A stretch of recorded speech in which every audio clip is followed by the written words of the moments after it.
Bismillahirrahmanirrahim. Assalamualaikum warahmatullahi wabarakatuh. Waalaikumsalam. Waalaikumsalam warahmatullahi wabarakatuh. Selamat pagi Anda semua. Apa kabarnya? Baik, Pak. Pagi, Pak. Sehat. Baik, alhamdulillah sehat selalu ya. Walaupun dalam kondisi pandemi ini kita harus tetap jaga kesehatan ya, supaya kita terhindar dari COVID-19. Amin. Kemudian siapa yang nggak hadir pada hari ini? Satu orang, Pak, Aisyah. Oh, Aisyah, kemana Aisyah? Izin sakit kata mamanya. Ada keterangan? Izin sakit kata mamanya, Pak. Jadi tadi saya kebetulan Dia isolasi ke gede dibilang mamanya sakit. Oke, baik. Ya mudah-mudahan Bisa. kita doakan yang terbaik semoga cepat sembuh ya. Amin ya rabbal alamin. Baik, untuk mengawali kegiatan kita pada pagi hari ini, ya pembelajaran kita pada pagi hari ini agar lebih berkah ya dan diridhoi, marilah kita berdoa yang akan dipimpin oleh alim. Ya, silakan alim dipimpin dulu doa alim. untuk mengawali kegiatan pembelajaran kita, berdoa menurut agama dan kepercayaan masing-masing. Berdoa mulai. Oke, baik, terima kasih alim. Oke, semangat ya semuanya hari ini ya. Iya, Pak, semangat. Semangat. Ya, Pak. Semangat, Pak. Baik, Bapak, semangat. Sebelum kita mulai, kita ice breaking dulu ya biar konsentrasi. Jadi Ustaz, Bapak ada ice breaking. Ice breakingnya kalau Bapak bilang pagi, tepuk tangannya 1 kali. Ya, pagi. Ya, jadi mohon nanti mic-nya diaktifkan. Ya, kalau Bapak bilang siang, tepuk tangannya 2 kali. Ya. Dan ketika Bapak bilang malam, tepuk tangannya 3 kali. Maaf, kalau sore 3 kali dan malam tidak ada tepuk tangan. Bisa dipahami? Bisa, Pak. Bisa, Pak. Ya, oke, mic-nya mohon diaktifkan dulu semuanya biar terdengar siapa yang salah nanti. Oke, bisa ya? Bisa, Pak. Oke. Konsentrasi ya. Siang. Oke. Pagi, sore, pagi, malam. Siapa yang malam itu? Si Andi, Pak, si Andi. Salah. Malam itu konsentrasi. Salah, Pak. Nggak konsen dia, Pak. Ya. Oke. Lale Sandi, Pak. Oke, jadi itu ya. Alhamdulillah mudah-mudahan kita sudah konsentrasi. Nah, untuk materi kita hari ini adalah mengenai kekuasaan kongsi dagang VOC ya. Jadi seperti materi kita sebelumnya bahwasanya bangsa barat itu akhirnya sampai dia ke Indonesia ya. Salah satu latar belakangnya dia sampai ke Indonesia adalah dengan jatuhnya kota Konstantinopel pada abad ke-13. Yang mau nggak mau mereka harus mencari daerah lain untuk rempah-rempahnya. Salah satunya di wilayah timurnya itu adalah di wilayah Indonesia. Nah, akhirnya bangsa yang pertama kedua datang itu adalah bangsa VOC atau bangsa Belanda ya ke Indonesia melalui VOC. Jadi VOC ini sebenarnya adalah kongsi dagang ya, bukan sebuah organisasi, tapi kongsi dagang daripada Belanda. Nah, jadi untuk pembelajaran pada hari ini kompetensi dasarnya begini ini ya, kompetensi dasarnya. Kemudian dan berikut indikator pencapaian pelajaran pada hari ini dan tujuan pembelajarannya. Dan untuk KKM pada materi ini adalah 70 ya Anda semua ya, mohon diperhatikan. Jadi mohon diperhatikan selama proses pembelajaran. Oke, baik sebelum kita mulai untuk pembelajarannya, Bapak ada sebuah video, mohon diperhatikan ya videonya.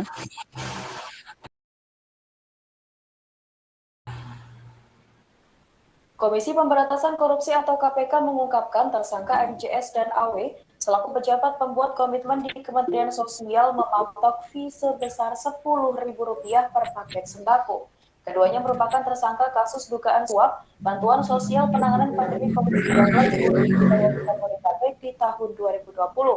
Kasus ini turut menjerat Menteri Sosial Juliari Batubara sebagai tersangka. Dilansir oleh Kompas.com, konstruksi kasus ini berawal dari pengadaan paket sembako sebagai bansos penanganan COVID-19 di Kemensos tahun 2020 dengan total 272 kontrak senilai 5,9 triliun rupiah yang dilaksanakan selama 2 periode. Kemudian, Juliari menunjuk MJS dan AW untuk mengerjakan proyek tersebut. Setelah besaran fee disepakati, MJS dan AW membuat kontrak pekerjaan dengan beberapa supplier sebagai rekanan pada Mei hingga November 2020. Rekanan itu adalah AIM dan HS selaku pihak swasta serta PT RPI yang diduga milik MJS. Menurut KPK, Juliari diduga mengetahui penunjukan PT RPI. Oke, baik. Bisa dilihat semua jelas ya videonya ya? Iya, Pak. Bisa, Bapak. Baik, kalau Oke, kalau begitu kita akan tanya jawab dulu.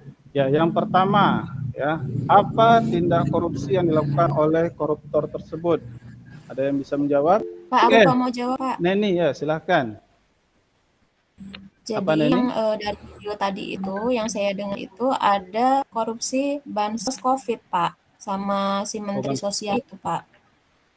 Oke, mantap sekali. Berarti ini memperhatikan tadi ya, bahwasanya benar yang katakan ini adalah korupsi yang dilakukan oleh Menteri Sosial dalam bansos ya, bantuan sosial. Oke, yang pertanyaan kedua, mengapa koruptor tersebut melakukan tindak korupsi? Jawab. Oke, Ika. Ya, silakan Ika. Karena ingin memperkaya diri sendiri, Pak.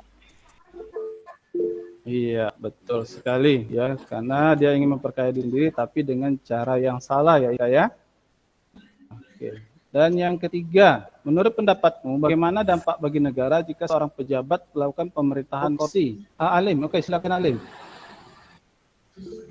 Merugikan keuangan negara, Pak. Nah, kenapa merugikan Alim? Karena keuangan negara diambil untuk kepentingan pribadinya, Pak. Tepat sekali, bagus ya Alim ya. Bahwasanya itu memang sangat merugikan negara. Seharusnya dibangun untuk negara, tapi justru digunakan untuk diri sendiri. Nah, apa sih hubungannya dengan materi kita pada hari ini? Kita bahas VOC kok korupsi, ya kan gitu ya. Nah, jadi ini ada hubungannya sangat erat sekali dengan VOC. Ya, jadi sebelum kita bahas dulu kenapa ada hubungannya, jadi kita ketahui dulu ya VOC itu apa sih gitu ya. Dan mengapa didirikan. Jadi VOC itu panjangnya Verenigd Oud-Indische Compagnie ya, yang didirikan oleh bangsa Belanda. Ini dibentuk pada tahun 1602 sebagai upaya untuk memperkuat diri dalam menghadapi persaingan dagang dengan negara-negara bangsa lain. Nah, jadi dibentuklah VOC. Ya, jadi seperti kongsi atau organisasi perdagangan.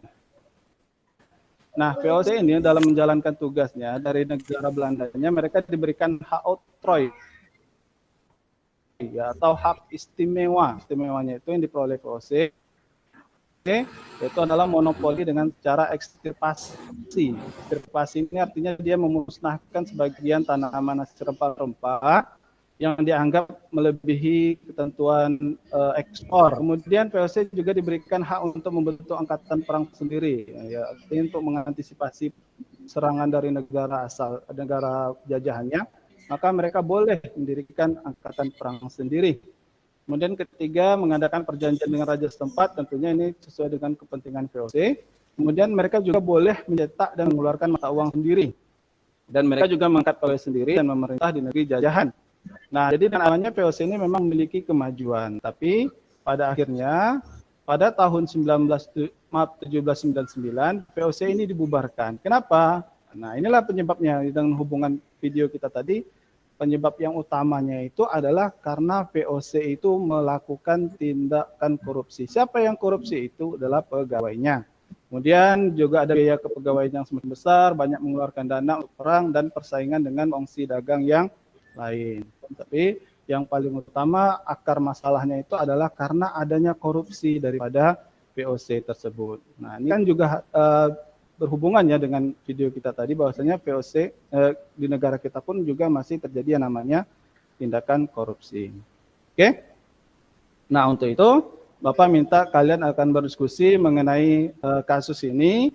Ya, kasusnya yang pertama adalah mengapa pegawai VOC tersebut banyak yang korupsi, ya. Dan yang kedua, silakan kalian diskusikan dengan kelompok kalian bagaimanakah cara yang tepat untuk menanggulangi daripada korupsi tersebut. Nah, untuk ini Bapak bagi kelompok ya, ini pembagian kelompoknya sudah Bapak bentuk 3 kelompok. Ya, kelompok 1 ada Ika, Andi, Yeti, kelompok 2 Alin, Januardi, Neni, dan kelompok 3 Heni, Delvi, dan Halason.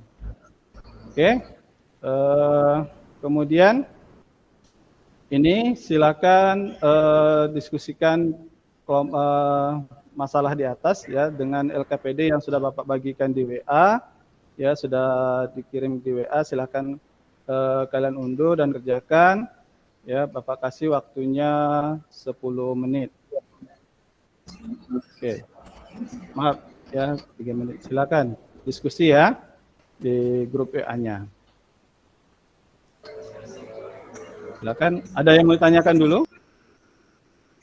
Dan untuk referensi kalian di dalam diskusi ini, silakan melihat pada jurnal berikut ya. Ini ada jurnal yang sudah Bapak siapkan, Bapak sertakan juga di WA.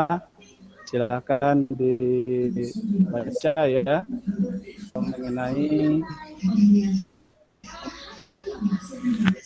permasalahan korupsi dalam POC tersebut. Ada yang mau ditanyakan, silakan ya. Sambil berdiskusi, silakan. Pak, izin nanya Pak, tugas kelompok 1 tadi apa Pak? Soalnya ketua kelompok kami udah entah kemana dia tadi, udah izin keluar, nggak balik. Ini kelompok 1, ini sama ya, semua kelompok sama. Materi pokok bahasanya. Ya. Mengapa pegawai POC banyak yang korupsi, dan yang kedua menurut pendapat kelompokmu bagaimana cara yang tepat untuk menanggulangi korupsi. Ini juga sudah ada di dalam LKPD-nya ya. Jadi silakan dilihat di LKPD yang sudah Bapak bagikan di grup WA-nya masing-masing. Kelompok 2 sudah Pak. Sudah ya. Oke, kelompok yang lain bagaimana? Kelompok 1 siap Pak. Satu siap ya. Kelompok 4 Pak, coba ditelan Pak. Oke, terima kasih. Baik, kalau begitu ya kita minta tanggapan dari satu kelompok saja ya. Dari kelompok 1 lah yang akan dibacakan oleh Ika ya. Silakan Ika. Baik Pak, teman-teman kami akan mempresentasikan hasil diskusi kami. Yang pertama, mengapa pegawai VOC banyak yang korupsi? Ada Pak, hadir. Mungkin ganggu jaringan. Baik, kalau itu kelompok 3 ya dari Halason. Oke Pak, terima kasih atas waktunya Pak. Kami hasil diskusi kami dengan Ibu Delvi tadi, mengapa pegawai banyak yang korupsi, karena ada kebebasan yang diberikan atau leluasa yang diberikan oleh pemerintah. Oke, saya lanjutkan ya Pak. Menurut pendapat kelompok kami, bagaimana cara yang tepat untuk menanggulangi korupsi? Nah, yang pertama adalah membangun karakter atau beriman kepada kelompok. Oke, mantap sekali ya dari Halason ya. Terima kasih ya Halason ya. Ada tanggapan dari kelompok lain mengenai pernyataan daripada kelompok 3? Pak.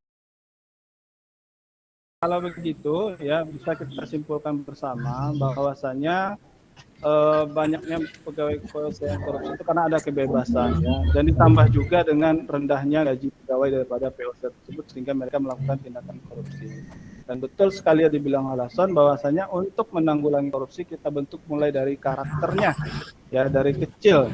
Ya, bisa kalau kita kecil jajan disuruh orang tua belanja ya, kemudian hasil kembalian dari belanja tersebut tidak kita kembalikan, itu salah satu sudah mulai indikator kita sudah mulai korupsi. Jadi seperti itu ya. Jadi tindakan korupsi ini sangat merugikan baik bagi diri sendiri dan orang lain. Nah, jadi seperti itu ya. Baiklah kalau begitu ya, untuk menambah pemahaman kamu semua ya, silakan kerjakan evaluasi di Google Form ini ya. Silakan kerjakan evaluasi di Google Form ini. Silakan dikerjakan dan nanti dikumpulkan. Baik, kalau begitu sampai di sini dulu Kalau tadi kita awali dengan doa, sekarang kita tutup lagi dengan doa. Bisa saya minta Alim lagi untuk memimpin doa? Mengakhiri kegiatan pembelajaran kita pada pagi hari ini, berdoa Ya, menurut silakan agama dan pimpin doa. kepercayaan masing-masing. Berdoa mulai. Selesai. Oke, baik. Terima kasih Alim. Ya, tetap jaga kesehatan. Semoga kita terhindar dari pandemi COVID-19. Bapak, Assalamualaikum warahmatullahi wabarakatuh. Waalaikumsalam warahmatullahi wabarakatuh. Hati-hati ya Pak.